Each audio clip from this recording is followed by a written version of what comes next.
So today I will show you how can you copy and paste Google Chrome social media links. Just go to the Facebook page and go to the About tab. There you can see some social media links. Just click on it. It will show the copy to clipboard. Just click on OK, and after copy this one, open your Google Chrome or other browser and just tap that link options. There automatic will come don't allow paste or allow paste.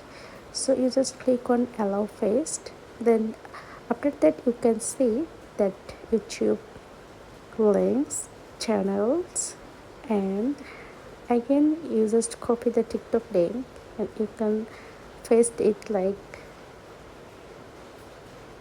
yes, and allow to paste, and in details you can see the TikTok page. Thank you.